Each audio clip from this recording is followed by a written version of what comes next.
What is up, everybody? My name is Justin. This is Forever Self-Employed, all about pressure washing, quote IQ, and Chris, the Striping Guys channel. We're literally live from almost every single channel on the YouTube platform. But in this one, we're going to be talking about how not to be broke anymore and how we all went from being poor to not being poor and how you can do the same. So joined with a couple special guests. I got Chris and Mike here. How's it going, guys? That's a little confusing because we're on my channel and I'd like to welcome my guests, Chris and Justin. Thanks for having us, Mike. You're welcome. Chris, how's it going, man? Are you good? It's going good, dude. I'm pumped, super excited for the live for sure. Chris is going to do his best not to look at the comment section for this live because sometimes the comments make him laugh. Peaches hates poor people, victims for the most part. Peaches, we love you. Which is, yeah. Mike is bottom guy again. Okay, this video, fair warning before we get into it, may be triggering for some, okay? And it also might be uplifting, or it might shed some light on some things that maybe you needed to hear. So with that being said, let's go ahead and jump right into it. Chris, you wanted to make this video for a particular reason. Do you want to talk about that first and foremost? Yeah, I wanted to make the video because I come across a lot of people with a negative mindset that that really operate from the perspective of total skepticism. It's not possible, having a negative mindset. And really what it does is it hinders somebody from forward progression in accomplishing what is possible. And really having that negative mindset stops you from forward progression and only promotes a stagnant position. And really that's the reason why I wanted to kind of do a collab on the live, because I'm coming across people with a negative mindset, and it's really starting to drive me nuts. Absolutely. So Chris specifically wanted to do this video, and I concur. Me and Mike talk about this all the time. We talk about your mentality, your mindset, the people that you surround yourself ultimately are the people that you become. And so Chris, I love Chris's come up story because I was here for the whole thing. Chris actually came up.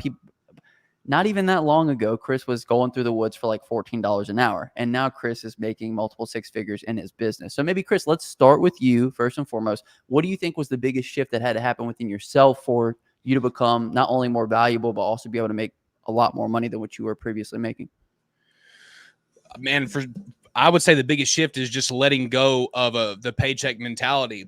When I was working a lot, one of the hardest things it was for me to do is just let go of the small little paycheck that I got from putting in 40 hours plus a week, and really just focus upon myself and then build my business. And whenever I let go and essentially dropped and left that paycheck mentality, I started making more than what I knew what to do with. And this is still all new to me, right? Like I still wake up every day and I'll check my accounts. And I'll be honest with y'all, man, I'm still at the point in my life where I'm like, man, I cannot believe that this is like, I can't believe this. Last year, just like you said, last year, I was still working that dead end job and we've just exploded. That's why I know people with a negative paycheck mentality who are scared to leave where they're at. And since they're scared to leave where they're at, they impose that type of mentality upon other people. No, it's not possible, scammer. And they make every excuse for why not only they shouldn't do it, but why you shouldn't do it as well. And the day that I left that dead end job was one of the greatest days of my life, without question. Go ahead, I Mike. love it. No, I was going to say that it is 100% a mindset thing. And specifically in the service business, and I'm not talking about people that are maybe looking to leave a dead end job, looking to, and not necessarily a dead end job. Like, hell, I had a great job. And I chose to move past that and pursue my own interests that were going to benefit me more so than benefit the company that I was working for. But the mindset that so many people have is that if they're not on the job, if they're not actively like working, right, then they're not making any money. And that's one of the biggest mindset shifts, that if you really want to see your business grow, if you really want to see your business succeed, that you have to understand that it's not always about the manual labor. Yes, in a lot of scenarios, that is a major part of it, right? We're in the service business. We have to provide services in order to generate income. However, it's what you do when you're not providing the services that are going to elevate that business to a point where you don't have to be out there working every single day. You can move yourself away from, and it doesn't always have to be like 100% away. Like I hear people, and I've even said it myself. My scenario is a little bit different. I was never on the truck, right? I bought a business. I ran a business, right? Just like a lot of business owners, they're not the ones that are actually, doing the day-to-day manual labor. But with all of that being said, I hear people, oh, get off the truck, do this, so you can have a business that runs itself. And there are things that you can do to help automate business, remove the smaller, the tasks out of your life. And we've done a lot of things to help people do that, including ourselves. I mean, but that's not what we're talking about. We're talking about mindset, and your mindset has to change in order for you to achieve the goals that most of us have. Absolutely. Chris is hungry. It's lunchtime for Chris.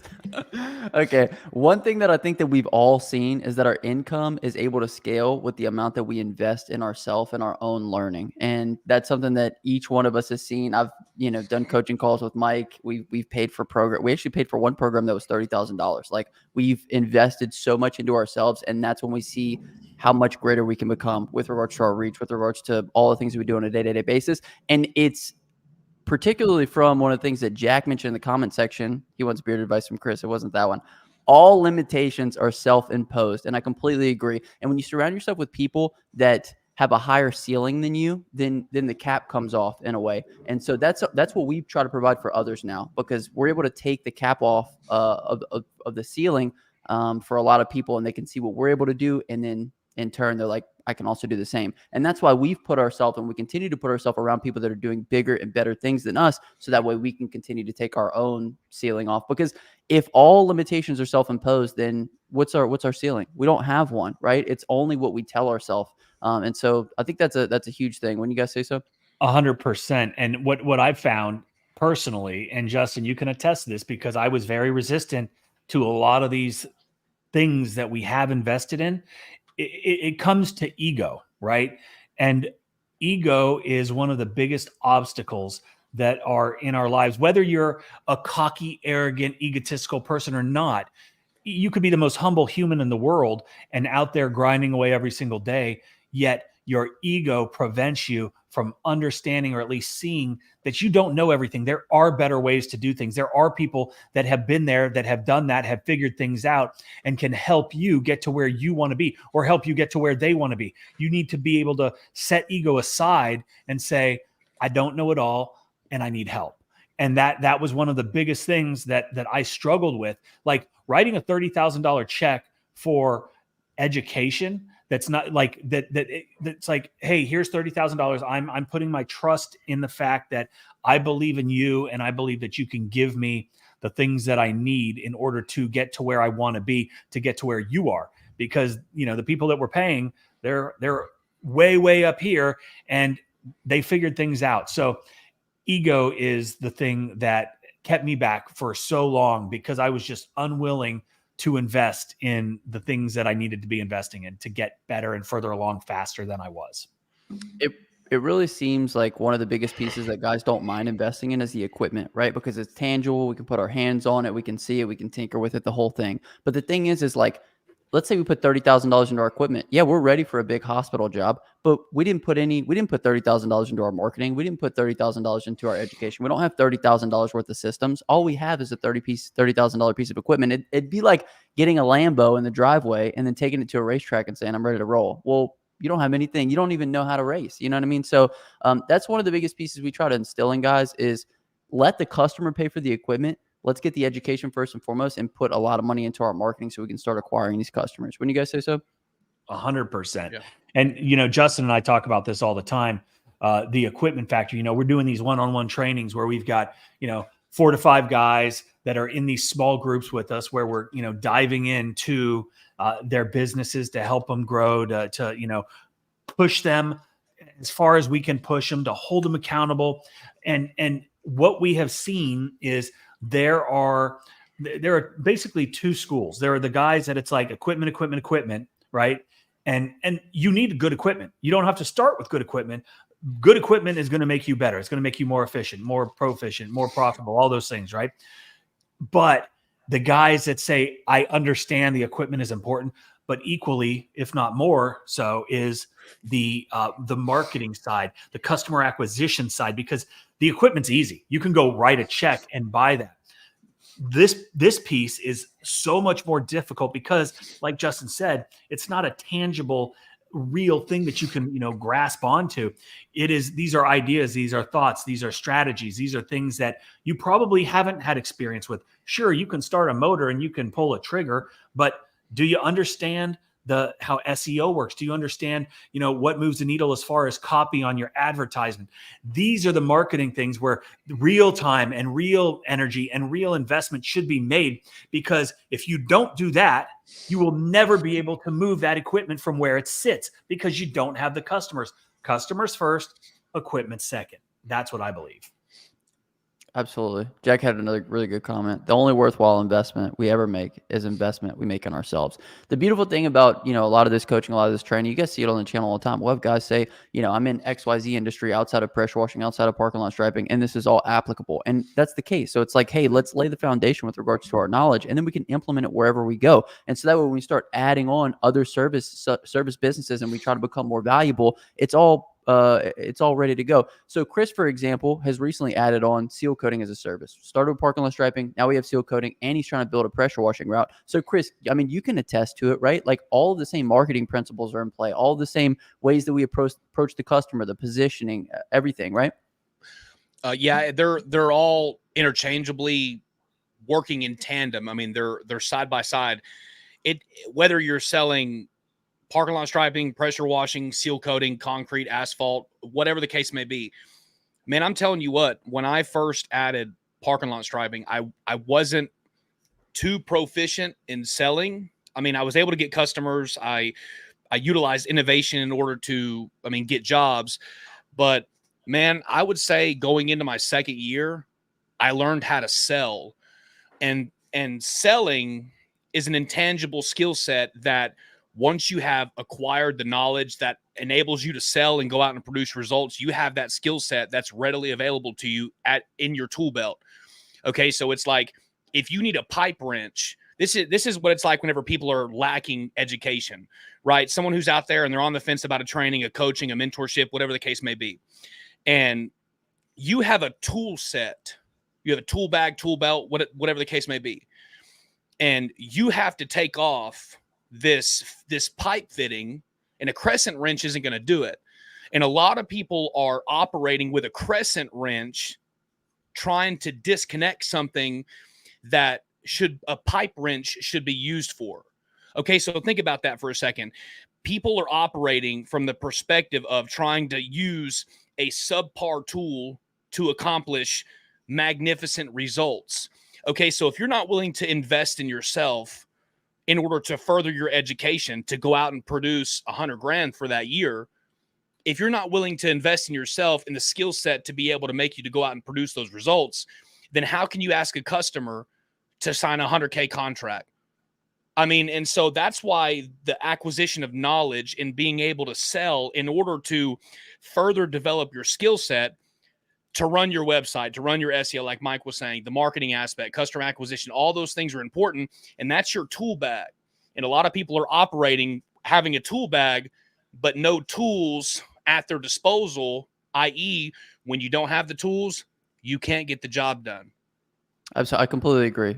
Yep. What Chris is alluding to is the fact that you want someone else to write the check for you to do the job, huge job, but you won't write the check for yourself to acquire the knowledge and the information. One of the biggest things, within that one of the biggest things within the 8-week coaching program that me and Mike have is the sales script that we talked through, the commercial sales script that Mike has refined. And we actually implemented that sales script into Chris's business. And that was one of the reasons Chris was able to, seal up, what was it, Chris, $90,000 job with I won't even say the company unless you want to say it. No, I don't want to say the company. All of my big stuff I really leave off of YouTube. But I kind of film my smaller stuff. But one phase was 90K, and the south side phase was 15K. Altogether, it's 105.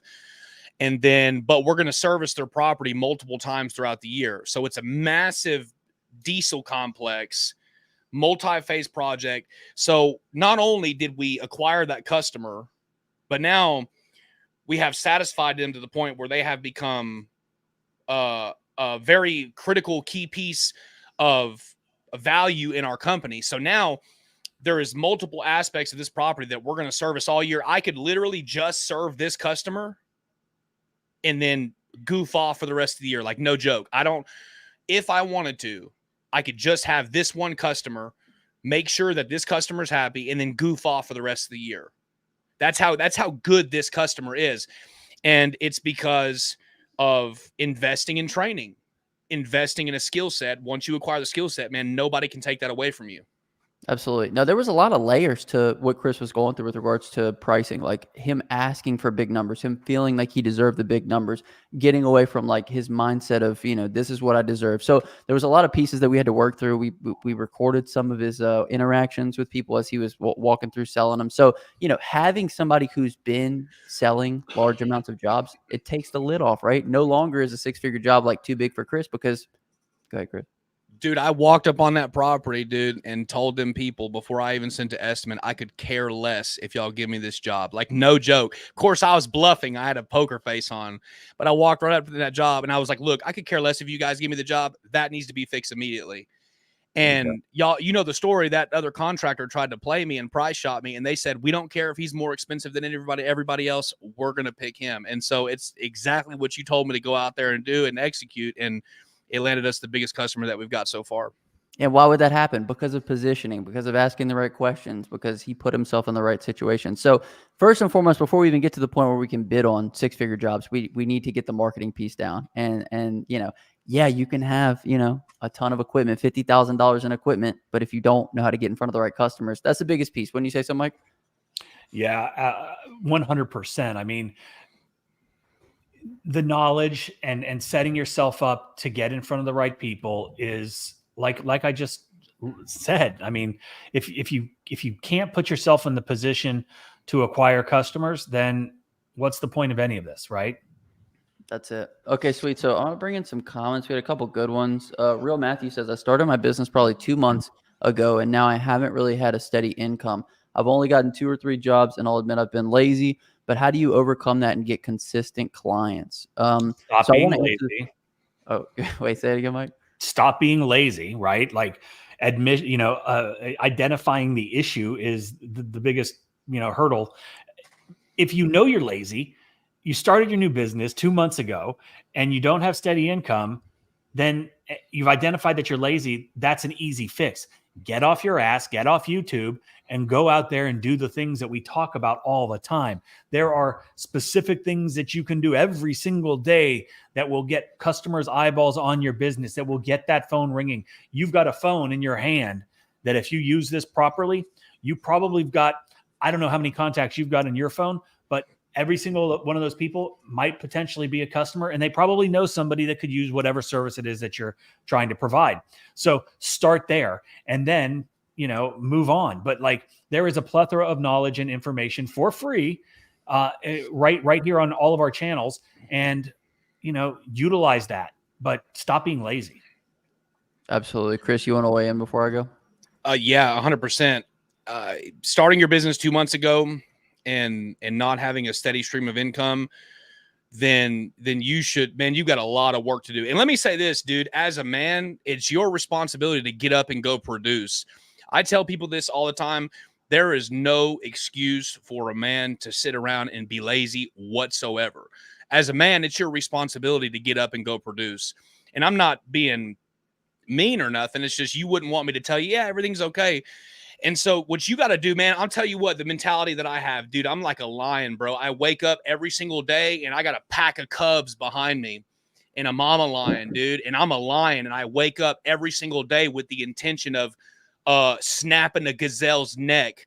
And I'm in this safari jungle where I've got to go and conquer whatever gazelle or elk or antelope or whatever the case may be, because I've got to bring it back to the pack of cubs that's behind me. And so you got to have that same exact mentality, dude. There's no lion that's lazy. Have you ever seen an overweight lion who's lazy? You haven't. And so what I would do is don't be lazy, just like they said, and then overcome it by changing the lack of desire and complacency. I'm never satisfied with just being complacent. Absolutely. Absolutely. I completely agree with that. Peaches had a really good comment. Daily IPA, daily income producing activity. Completely agree with that. So just to come back to this, if we want consistent lead flow comes as a result of consistent daily actions, taking right daily actions, right? It's one thing to do things. It's another thing to actually take the right steps. That's why we kind of break all that stuff down. But the biggest thing is setting the right expectations as well. Too many people will start a business 2 months in, only got 2 or 3 jobs. Okay, are we taking the right actions? Are we taking daily action? And then also, we really shouldn't be looking to take a profit. Stop trying to like go full time into the business way too early, way too soon, and reinvest back into the business. Chris, how long did you do jobs for free until you actually started making money in your striping business? I did it for 6 months. And I did not. And matter of fact, I talked about this in a live the other day. When I went to my bank and got my first business loan, I intentionally, with my business plan, with a projected P&L sheet, I told my loan officer that I'm intending on losing money this first year. I'm not going to focus on profits this entire first year. I'm going to sacrifice, and I'm not going to focus on profits. I'm going to build a brand. And whenever I slapped my business plan down at the loan officer's desk, that was my intentions. Since I did that, I did not focus on profitability. I still grinded at my full-time job until it was time for me to go. But then I worked and bought my experience, outranked everybody on Google, and now I'm one of the highest ranked companies. I get organic calls every single month. I get so many organic calls for striping that our striping is totally done. Our seal coating, we're on the first page on Google for that now, and then I'm on to another task. So don't focus on profitability. Focus on building a sustainable reputation that's going to continue to bring profits in, because if people know you, they'll like you and they'll trust you. And you have to build a brand that's associated with those 3 things. If not, you're going to struggle, live paycheck to paycheck, and get one job every other 3-4 months. Right. Become value focused before you become profit focused, right? That's what Chris did. Chris provided so much value into the marketplace until ultimately, there's a saying, it says, do more than you're paid for. The man who does more than he's paid for will soon be paid for more than he does. So become so valuable. There you go, Chris. There you go. Yes. So that's Chris's model right there. Dude, give him a growl, Chris. Come on, like a big lion about to hit a gazelle. Dude, today's a good day, y'all. I'm for real. I cannot believe I get to wake up every day and do this. I mean, you know what? Chris is working on closing a big account with multiple locations as well right now. So 1,500. 1,500 locations, though, you said, Chris? Nationally. I just got the call, no kidding, before we hit this live. I called the secretary. They're usually gatekeepers. This is why there's no excuse. You out there have no excuse to sit there and be lazy. I made a connection on LinkedIn, made a call, and guess what? I don't even want to show you because it's a big opportunity. But what I'm saying is got the contact information. I said, hey, I want to accomplish this goal. How can I do that? Then they gave me the direct line of contact, who's the decision maker for the entire company of 1,500 plus locations. Guess what? Called him today, left a message for the secretary. The secretary, right before this live, called me back and said, hey, just want to let you know, I've relayed the message. He got it. He's going to be calling you next week. Just like that. And so now what you do is you position yourself, and then after you position yourself, you leverage that positioning that you have created in the mindset of those that you're trying to sell. Once you do that, now you have elevated yourself in their mind. You can utilize that as a leveraging point and then sell into them and make that money.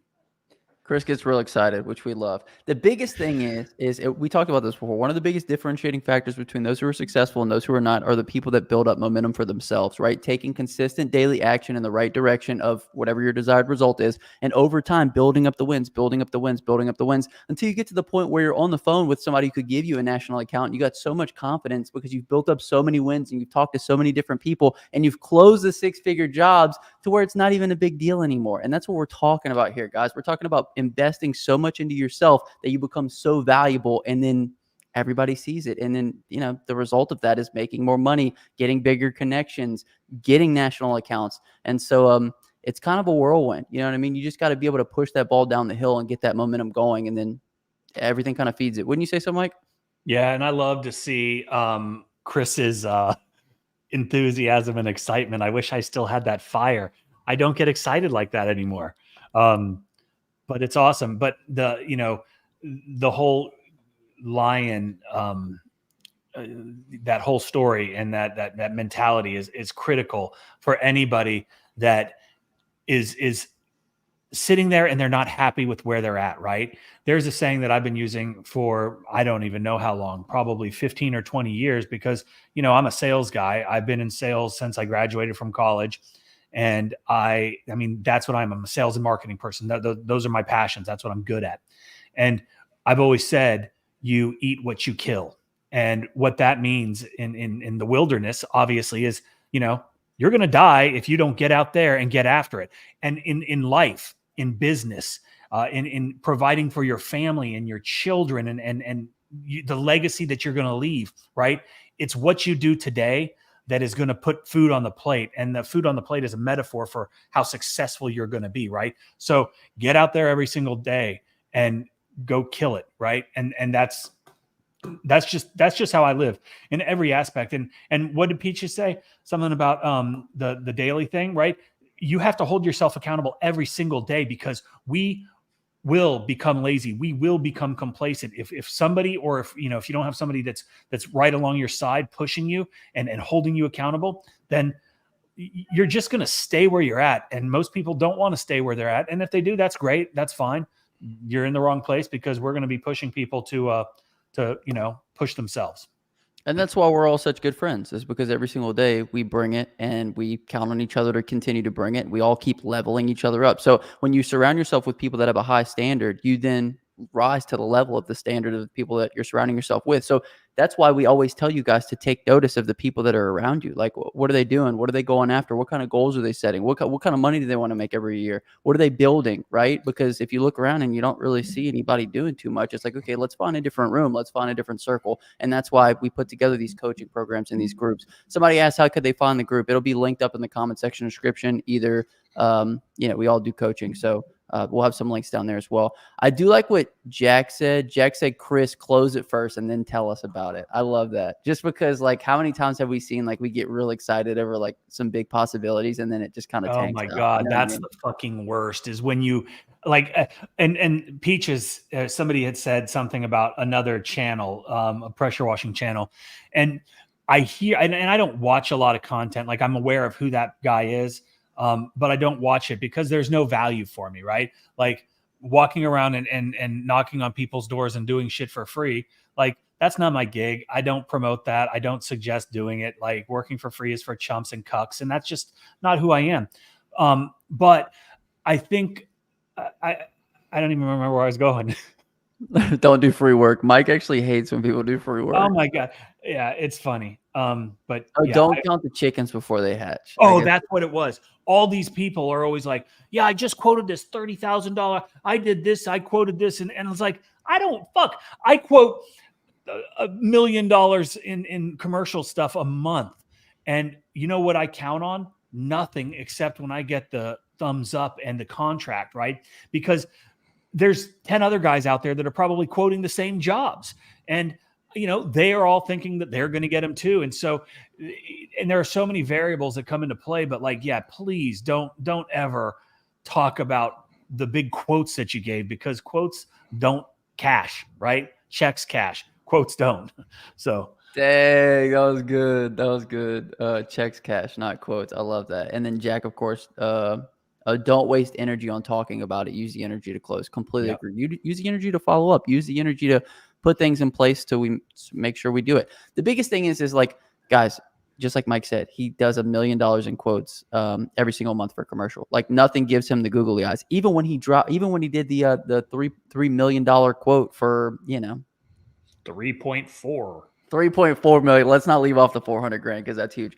Why would you not want a guy like that in your corner to walk you through how he approaches, talking to commercial accounts? Like, It's just dumb. Guys will wait until they get a call from like a hospital, and now there's a $20,000-$30,000 job on the line. It's like, I don't know. I guess I'll just go out there and talk to them and just, Well, see what they and get the done. terrible thing is they don't know how to quote it, right? B, like, and I can't divulge, actually disregard, because we don't talk about the stuff in our classes, but there are situations where people are just completely unaware of the business, the market, all of these things that, and they're like, well, I gave this quote, and I'm like, well, tell me about it. And you tell me about it, and I'm just dumbfounded. I'm like, okay, well, you're never, ever going to get this job ever. And these are the reasons why. ABC 3. Did you ask these questions? No, I didn't. Then how did you come up with this number? Well, and it's like, you have to have a knowledge. You have to have, some basis to come up with these things. And it's especially on like big jobs, there's a lot more to it than a square foot number, because that square foot number is going to leave you without any jobs. Absolutely. That's kind of a recurring theme with some of our coaching right now. Guys will come in and they'll say, I'm quoting here and I'm just not getting any response. And it's just like, it's completely off basis. And when we kind of dig down deep and we say, okay, what's behind that number? Then we can kind of figure out. And that's what you guys really need to do in your business. Like, if you want to get in the coaching, great. If not, then take a look at your business and say, okay, where am I dropping the ball? Am I dropping the ball on the marketing side? Am I dropping the ball on the follow-up side? Am I dropping the ball when people call in and I'm not getting back to them quick enough? Really map it out and scope it out. I think people, they quit their day job because they're like, oh, this is going to be better. I'm going to be working for myself. But now you've entrusted yourself with so much responsibility. Just like Chris said, you go out every day and it's your job to provide for your family. But when you look at your business and how you have it structured, there's no structure to it. You don't do marketing on certain days. You don't have any type of marketing plan. You don't go out and talk to customers a certain way. You have no follow-up rules whatsoever. So it's like, how do we provide a ton of structure? That's why if it was the difference between buying like a McDonald's or making my own burger joint, of course I'm going to buy McDonald's. They have all the different types of procedures in place already that I need. They have the recipes, how we handle the line, how we take the orders. Like, I don't have to reinvent the wheel. I'll just use their formula and print money from it. So all that to say, dial in on the details and figure out what it is that you're doing on a day-to-day basis. And I guarantee you guys are dropping the ball and you're losing out on tons of money by not digging into some of that. Wouldn't you guys say? 100%. Yeah, I'll tell you this. I'm not talking about smaller ticket items. I'm talking about like big ticket items, high 5-figure, 6-figure customers. There are some that we get. There are some that we do not get. But dude, I'm putting so much value into higher ticket quotes. Like, I don't just send an estimate with, like, before I even make contact with the property, they call me, and then right whenever we hang up the phone, I give them a 35-page book. Number one, I know that no one else is doing that. No one else that I know that is around me is doing that. If they're doing it, it's because they learned it from me. But don't tell them that. Don't tell them the goodies. Oh, I don't want to tell them the goodies. All right. I think Chris is making a great point though. Like, what's your differentiator? Set yourself apart. Dude, I got like so many gnarly things that I do. No, I know you do. It's phenomenal. And Chris is who's drone quoting? Who else is drone quoting? Anybody else drone quoting? I know you are, Mike. I've seen a couple drone quotes. We do.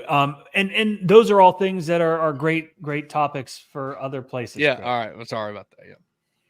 So, any who's what's it. So let's go through some of these comments. We got some good ones. What's up, fellas? Appreciate all the content and knowledge. Thank you. I'm crushing 2024. Hope everyone else is also. It's beautiful, Let's man. Go. Anna, sweet there. We'd love to hear it.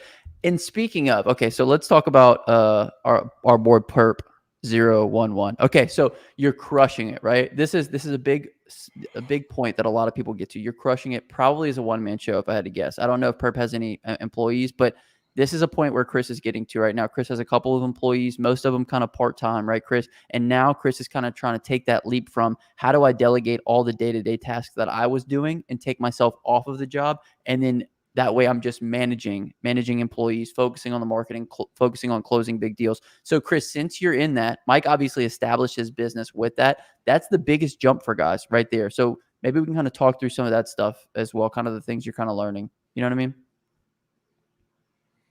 Did you say Mike?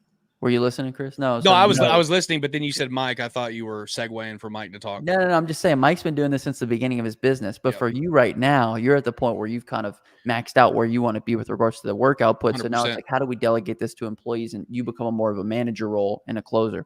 100%. I mean, I'll be honest with you, dude. I'm getting to the point where I'm burnt out. I mean, I'm burnt out because I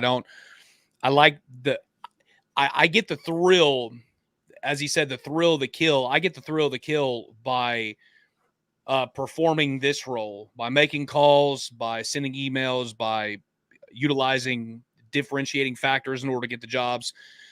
Because we have constant lead flow now. I mean, and it's not going to be sustainable if you don't have constant lead flows.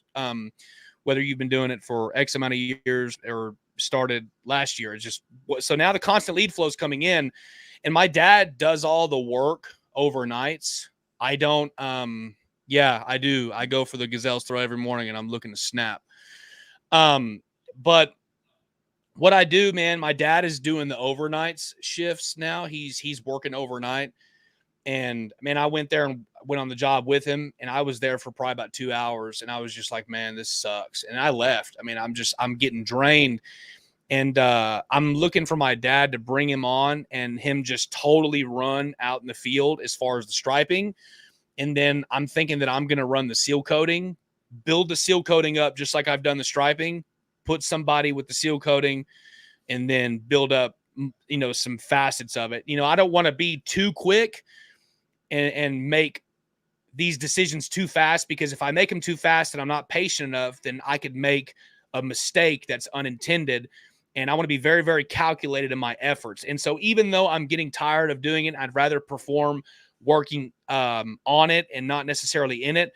I'm going to be making that transition soon because it's starting to drive me nuts. I love chilling all day. I'm not going to lie, bro.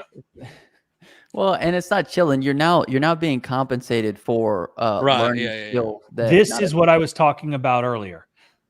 There is work that is done in an office, and there is work that is done in the field, right? Both are important. Are they equally important? Everybody's got their opinion on that, but both are work. Just because I'm not sweating and my hands aren't cut up or I don't smell like bleach doesn't mean that I'm not performing valuable functions for the business. In fact, I would venture to say that the customer acquisition, the marketing, generating the business is far more important than the work being done. And so what Chris is finding is he's enjoying one aspect more than the others. Now, there are plenty of people that want to be out there every day. They want to be in the business, not, running a business, which is fine. And there are people that will do that for the rest of their lives, and they will die out there in the middle of the night working. That's their prerogative, right?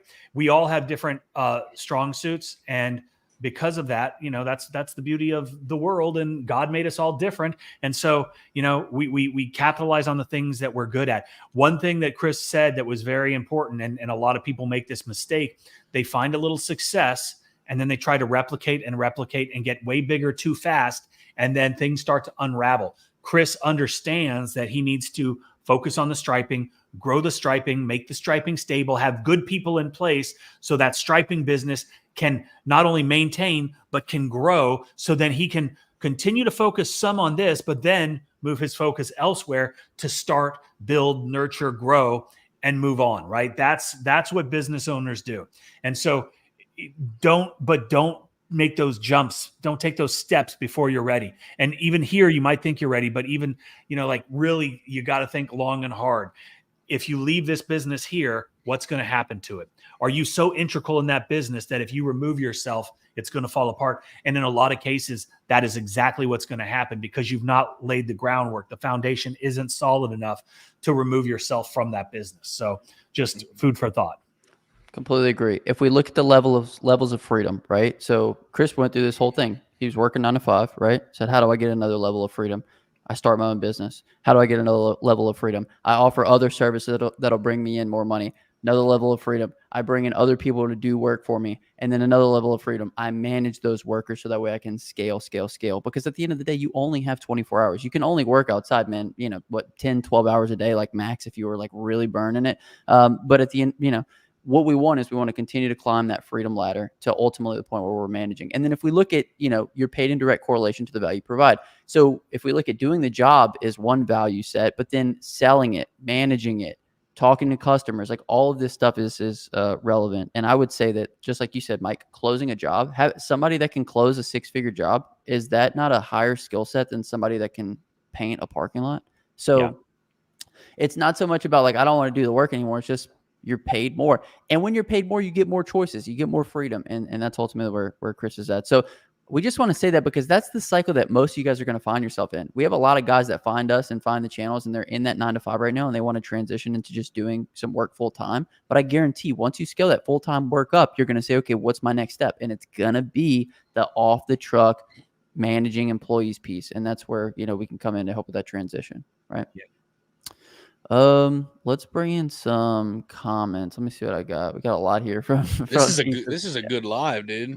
This is good, man. This is good. I mean, if you guys are getting some good value out of it, let us know down in the comment section. I think so. Like, these are all high level things. I mean, Peaches has kind of talked a little bit about the guy who does free pressure washing work. And at one point on my channel, in Mike's channel as well, we got a lot of people that were just interested in the satisfying pressure washing. What we try to do is combine both worlds. We have the satisfying cleaning mixed in with all of the business acumen that we try to, convey to you guys, and the things that we're learning and things that we're growing with.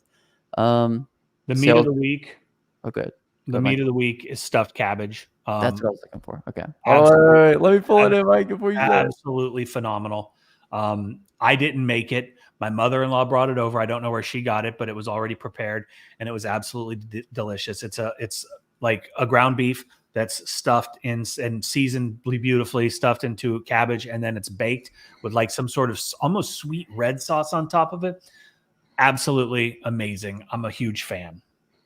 Absolutely. And the emblem on the hat, Jack, Black Mountain, North Carolina. Unfortunately, they were devastated by the hurricane, that whole Asheville East area. I think over 50 deaths. Lots of people lost lots of things, life altering damage.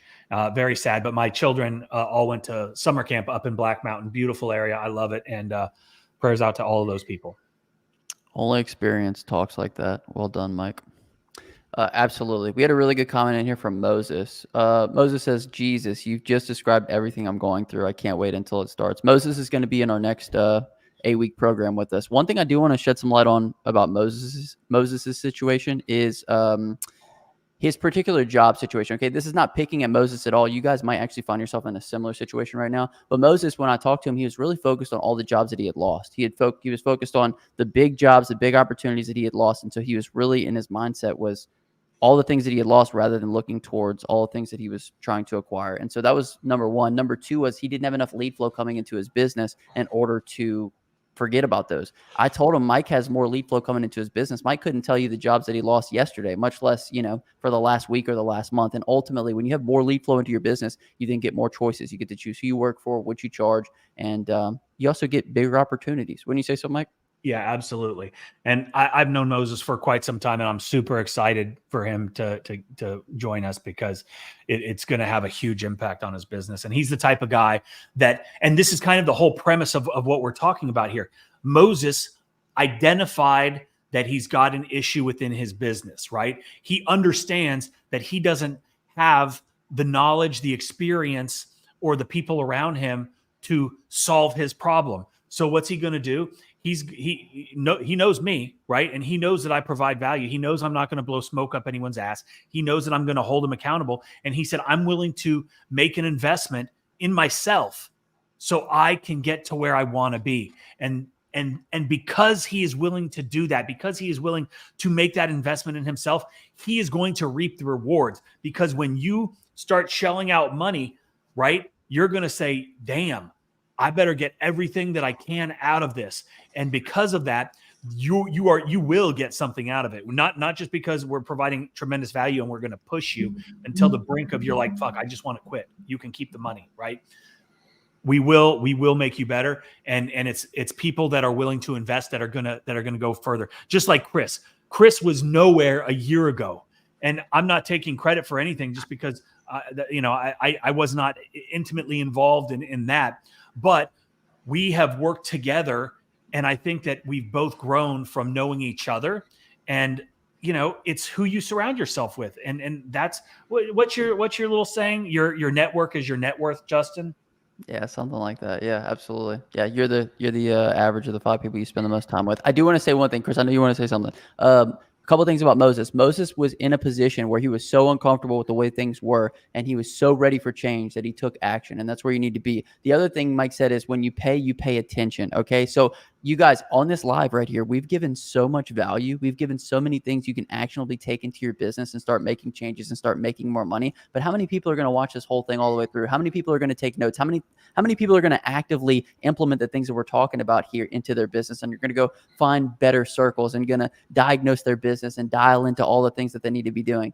Not very many, because guess what? It's for free here on the internet. We give a lot of value away for free, but if you can only imagine the stuff that's not free, it's absolutely incredible. Chris, go ahead, man. Yeah, it reminds me, I'll tell you this exactly what it is whenever you have to pay for a service. And if you get it for free, it's not as valuable. You don't treasure it as much. And it makes me think about people on food stamps, man. Not saying, if you need help and assistance, I mean, I understand being in a place of difficulty. But, man, if you know next month that you could just re-up on your card for $1,000, when your kids go to dump that food, they take a couple bites and they're not hungry anymore, so they just dump that food in that trash because we're gonna get the food stamp card renewed next month, man. Well, when you don't have a food stamp card and everything you get is precious and it's valuable and you got to pay for it, you got to sacrifice to get it, it really, really means something. Man, when the government's not providing for you every single month, you just got to go out there and get it, and whatever you got, it's valuable, it's precious, it's treasured. And so when your kids take 3 bites and they go, I'm not hungry, and then they go to scrape off that food and they say, well, and you can tell them, well, go ahead and stick it in the microwave for the next 6 hours and you can have that for dinner because that cost me something. And when it doesn't cost you anything and it's just you can just pick it up whenever you want and it's not valued, it's not treasured. And that's the same exact reason why some people stay exactly where they're at and they wake up 3 years later going, man, I still haven't made changes. But then it's like, I don't want to have the thoughts in my mind of, man, what would have happened if I never would have took action? I can't stand that. The thought of being 2 or 3 years down the road and looking back and going, man, you know what? If I would have made a different decision here, how different would my life be? And that's why I'm saying I'm always trying to progress, move forward. And, when it's free, it's less valuable to you. That kind of thought haunts me. But one thing that really resonated, Chris, with what you said is my dad used to wear my ass out about the lights being on. I'd leave lights in closets on. I'd leave my room light on because I didn't pay for the electricity bill. And so now that turn that off, boy. I'm going to make you're going to go out there and work for $50 and pay me for the bill this month. I tell my son that too. That's right. And so, I mean, know what my dad told me? What? My dad said, we were talking about like vehicles, right? And he died when I was 18. And so I've got, limited time with him, but I don't even remember how old I was. It must've been probably around 16 when I was, like I wanted a car and stuff like that. And I remember he was talking with one of his friends and the friend was talking about, buying a vehicle. And someone said, well, how many gallons does it get per mile? Or how many miles per gallon? And my dad just looked over at the guy and he goes, if you have to ask how many miles it gets per gallon, you can't afford the car. Right. And that resonated with me. And I was like, damn, like that's kind of a badass thing to say. Like nobody ever said, hey, we're not going to air condition the whole house, the whole neighborhood, shut the door, turn off the lights. Right. But again, I think it's a mentality thing. When you're able to understand that, you can afford certain things in life, it makes life a lot easier and a lot less stressful. And that's kind of what we're talking about, bettering yourself, bettering your situation. And we can't always do it by ourselves, right? We need help. And it doesn't have to be, and I'm not saying you need training with Mike and Justin or Chris or whatever. Like it is what it is. You find help where you can get it, get ego, throw it to the wayside, because like we said, that's the thing that's going to hold you back. I think it's a perfect example of how our parents' mindsets like subconsciously rub off on us. Like think about that, Mike. Like for me, my dad was like, the light bill, turn off the light. And for you, your dad was like, if you can't afford, if you need to know what the gallon per gas is, you can't afford the car. And so like automatically you're getting like a step up because it's like, okay, I just need to make enough money to afford it, rather than like in this scarcity. So anyway, Right. just you doing better will subconsciously rub off on those that you're raising, like your children. You know what I mean? Or Yeah. everybody in your house. Another thing that he said one time was he knew that he had made it, right? And in his mind, because he grew up very, very meager, right? They were blue collar working class people in Portland, Oregon.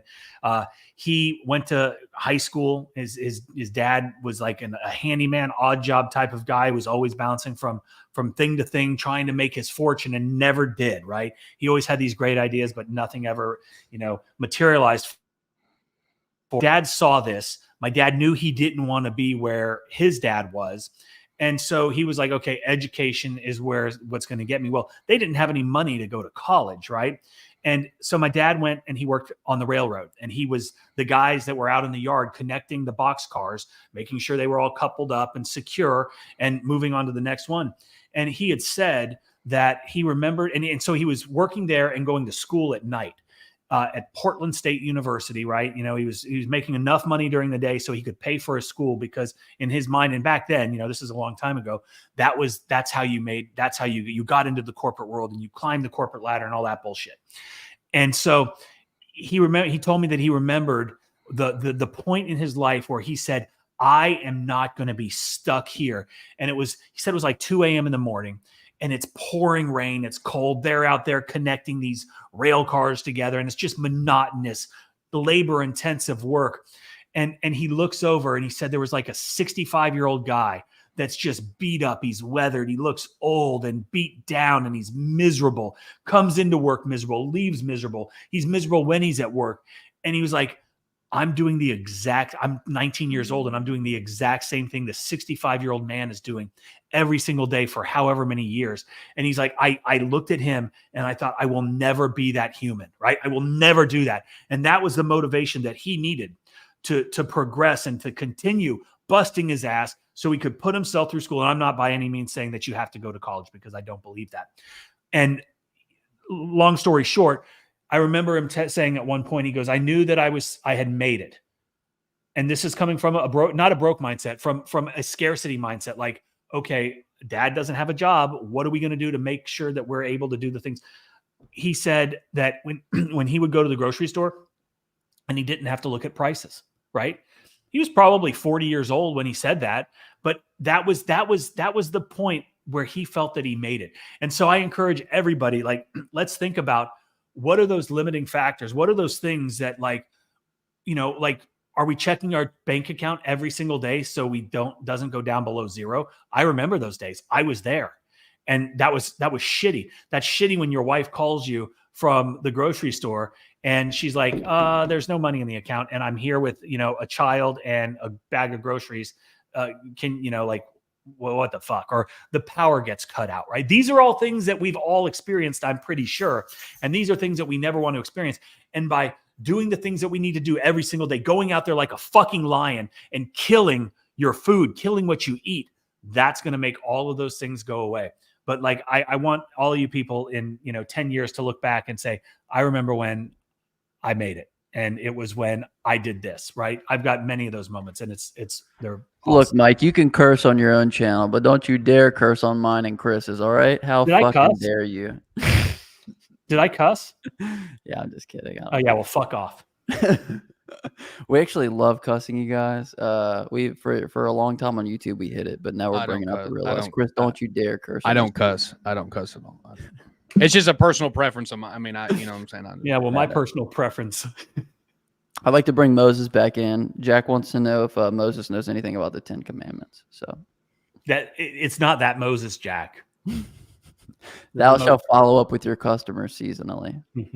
Maybe the 10 Commandments of the service industry. That's not a bad idea. Yeah. Thou shalt close all thy opportunities. Man, I'm telling you what, you would, from a Bible context, man, you'd definitely be condemned, because, James says if you offend in one point of the law, you're guilty of all. So if you just break one, you've broken them all. And so I definitely don't close all my opportunities. Jack, don't make that a law, dude. You're in trouble. You're in trouble, Chris. Ignorance is no Excuse of the law. Yeah, What is yeah. that? It's in Latin. In Latin, it's called ignorantia juris non excusant. That's ignorance of the law excuses not. And it's, dude, I nerd out on language, y'all, for real. There's a lot of stuff y'all don't know about me. That's beautiful. But Shed some more light, Chris. What do we not? What else do we not know about you? I'm a language nerd. I think we gave a lot of good value. Now let's have some fun. Yeah. I mean, I don't. I mean, I've got a. I don't have my TR here, but I can read Koine Greek. I don't know if you know that. That's Yeah. wild, bro. Yeah, my mom was a Bible critic, and she said that the Bible is not translated right. And so I learned Koine Greek to be able to put them side by side to prove her that she's wrong, and she's wrong. I mean, I can live translate. So yeah, she's wrong. Most definitely. And so anyway, that's a fun fact about me. I don't know if you knew that. So Okay, here we have some more good ones. Thou shalt calculate sodium hypochlorite concentrate and dilute correctly and accurately. And you can use the mixed calculator and quote IQ. If you don't, dude, I made a video about the cookie shop that called me because their paint was running. It could have been a paint issue. I don't know. Thou shalt provide thy need of the week. dude, in Genesis chapter number 3, God told Adam, he said, by the sweat of your face, you're going to earn your bread. And so he says, don't be lazy, Adam, because you done messed up. Now you've caused the whole world to be in a sinful condition, and now everybody has to sweat. Yeah. Thanks, Adam. Yeah. So Mike brought up God, dude. We could sit here and talk about God for a long time. Mike's the first person that brought up God. Dude, Mike. And Moses got brought up. Cussing is a form of religion. Completely agree. There's actually a study that shows that people that cuss are actually more successful than those who do not. You know what I mean? So I've got a foul mouth, and I'm the first to admit it. And sometimes I don't even know that I'm cussing. Yet my children sometimes will pass it, but my daughters, terrible mouths. And it's like and it's crazy. And I'm like, okay, no, like it's so unladylike. They're like, well, Dad, you cuss all the time. I'm like, I'm almost 50. I can do whatever I want. But, do as I say, not as I do. But yeah, do not cuss. Like I also think cussing makes you sound less intelligent because you're not able to convey without just going directly to that. Like Chris is a word nerd, so maybe that has something to do with that. I would argue that if you can cuss correctly, then you're actually more intelligent. I mean, well, I don't know. Jack got a really good comment. It's either the pain of regret or the pain of self-discipline, dude. Like, you want to really dial into this one too. Like, I have no problem on a day-to-day self-discipline, but with diet. And Chris, I know you've been recently dieting. Mike, I know you diet all the time, dude. Like, if you want to see very quickly how serious this is, you either have the pain of that self-discipline on what you eat every day, or you have the pain of regret of, like, you know what I mean, putting on that weight. And so I think that's a very tangible, example of that. Speaking of diet, I have a nutritionist and a weight person that does that. What do they call when they lift those weights? Trainer? Yeah. I pay him like $1,200 a month on top of other things. So we were talking about personal development and paying people who are better than you at a certain thing to acquire skills. And I'm not the fittest guy, but I understand that I need to. But I mean, I've been doing this for a couple months now, so we're dropping weight. But what I'm saying is I pay him every month, like $1,000 to $1,200. Boom, right off top. And he pushes me, works out with me, pushes me to lift more and all that stuff. So, I mean, yeah, I don't want to look back in life and go, man, what would have happened if I what's the potential there? And I want to maximize whatever time I got left and maximize every single opportunity for sure. So, yeah, but you pay Chris, so you pay attention, right? I bet you don't miss a session because you already been billed for it. You know what I mean? Like, heck no, I don't miss a session. Matter of fact, I maximize every session I get, if you know what I mean. Well, Chris, you could also just go to the gym. You could probably lift the weights. You could probably tell yourself you know what to eat. You know what I mean? But having that extra accountability there, I would say, makes all the difference. Wouldn't you say so? Bro, it is, especially like when you see people in the gym that are going in, like, the form's all, you know what I'm saying? So it's like, I look now and it's like, man, if that person would have just paid somebody to teach them right form and how to count macros and all that stuff. I mean, then if they would have just paid for it, then they wouldn't have to spend the first 8 months, with goofy form and not tracking macros and all that kind of stuff. So it's worth it to pay people to develop a skill set that you don't have. And, so. Todd Ketchell said he lost over 60 pounds in 2 years before he got into the biz. Dude, Todd Ketchell's in good shape. I wanted to ask him before, but he's in really good shape. There's a lot to be said about, the self-discipline of eating, as well as, the way that we look and how that's reflected. You know what I mean? So anyway, just all good stuff. Anything else we want to say on this one, guys, before we wrap it up? No. Mike, Yes, do you have any tats? I do. I've got 1, 2, 3, 6, like 10. Show us your back tat right around the The He's got a butt tat of Roy Orbison. You remember that movie, Mike? Yeah, Roy Orbison wasn't a movie; he was a singer. Justin. No, you don't remember Waterboy? You ever seen that one? No, yeah, but I don't remember that. He got a Roy Orbison tattoo on his butt. That was pretty good. Peaches wants to know what your macros are, Chris. For the day, for the day, I'm at 14 grams of carbs, 47 grams of fat, 142 grams of protein. So I need to. What do you try to hit every day though? What's the markers? Well, I'm on a different kind of, I was on a once I dropped a little bit of my weight, I dropped 30 pounds, and now I'm fixing to hit a bulk, and then I'm going to hit a super cut in the next year. So I'm fixing to bulk up until about February. And then, but right now for the day, I'm trying to at least hit my body weight in in protein, and then while staying under 2,400 calories, but then I'll run the treadmill for ooh, arms looking nice, dude. I'll run the treadmill. I'll run the treadmill for an hour and try to burn 300-400 calories. So I got to stay under, 2,400 calories, to be in that caloric deficit while still hitting my goals. I mean, I got it dialed in, dude. But when you pay somebody, that's like, hey, track your stuff, all that stuff. So he's just constantly pushing me, which I need that. I mean, absolutely. When you're doing really well in other parts of your life, I think a lot of times it takes up a lot of focus, and then you kind of look back and you're like, hey man, I need to be focusing in these other areas. But I think that's kind of like necessary. Like there's probably parts in your life, Chris, where you kind of neglected your health in a little bit of a way, just so you could really buckle down and kind of dial in on the business aspect of things. I think that's necessary. Somebody might say that it's unhealthy. I've done the same thing. Mike, I know you've done the same thing. We focus so hard into the business. I think once we get into a place where it's a little bit more manageable, we can kind of step back and then, Well, dial the in past the other 2 areas. years, you're absolutely right. The past 2 years have been a struggle. Now, I run and bike probably 4 to 5 times a week. And I want to get back in the gym and lift weights. I haven't lifted in probably 3 months, and not consistently. And I definitely need to get, I feel so much better, but my time is such a precious commodity. And when I like to get every minute I can and on the things that are bringing the most value. And unfortunately, sometimes I'll put the weightlifting to the wayside because I would rather be focused on, the quote IQ stuff and building that business and making sure that we're on track and going in the right direction and doing things that move the needle there, which unfortunately means that I take that time away from, other things. So yeah, I wish that we could hire, 30 more people and take some of then we could be super buff. Yeah. Dude, Anyway, before I started really cranking out jobs and making a profit, whenever I was striping, I was working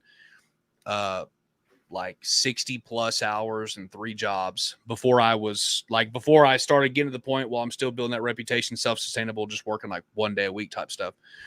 And then when the striping really took off, and then I just worked that one job, and I was able to just do striping, half the time, and then my full-time job half the time. But I did that for 5 years, dude.